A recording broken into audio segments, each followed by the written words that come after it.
আছে, আপনারা জানেন কি না? জাত একটা, ধরন তিনটা। কারণ আমরা সব মানুষ হোমোসেপিয়ান্স, কিন্তু ধর্মের কারণে ভিন্নতা আছে, জিওগ্রাফিক্যাল কারণের ভিন্নতা আছে, ভাষার কারণে ভিন্নতা আছে। আমরা বাংলাদেশের মানুষ, আমরা পুরো পৃথিবীর মানুষ যেরকম, যেই রকম জিন বহন করে আমরাও তাই সেরকম। বাট আমাদের অনেক সময় ধর্মের কারণে একটু ভিন্নতা হয়, অনেক সময় ভাষার কারণে ভিন্নতা হয়, অনেক সময় খাদ্য অভ্যাসের কারণে আচরণ ভিন্নতা হয়। গরুর মাংস খাওয়ার মানুষে আর শাকসবজি খাওয়ার মানুষের আচরণের পার্থক্য হয় না।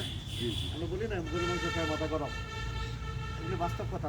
তো ভর্তি বা প্যাটার্ন তিনটা কী কী? একটা হলো বনে জঙ্গলে থাকে, এটারে বলে ওয়াইল্ড এলিফ্যান্ট।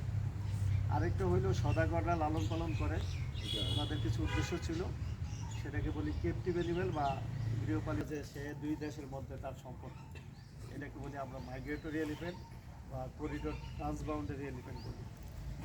যে ইন্ডিয়ার জন্য আসে, কখনো কাঁঠাল খেতে আসে, কখনো কলা খেতে আসে, কখনো ধান খেতে আসে।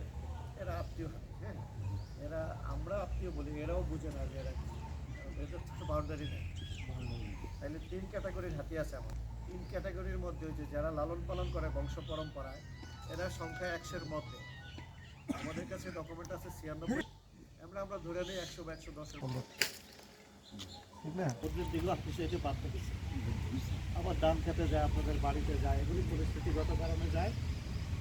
This is the reality. এখন হলো আপনারাও যে পাহাড়ে উঠছেন খুব ভালো, যদি শহরে ভালো থাকতেন, নিজের বাড়িতে থাকতেন, তাহলে পাহাড়ে যাইতেন না, ঠিক না? পাহাড়ে তো বাতাস না, হ্যাঁ, দিস ইজ দ্য সিনারিও। এই যে কমপ্লিকেটেড সিনারিও, এখন আমরা কি করব? কাকে বাঁচাবো, কাকে হারাবো? কাউকেই হারাবো না, কারো জন্যই আমরা অমঙ্গল হবো না।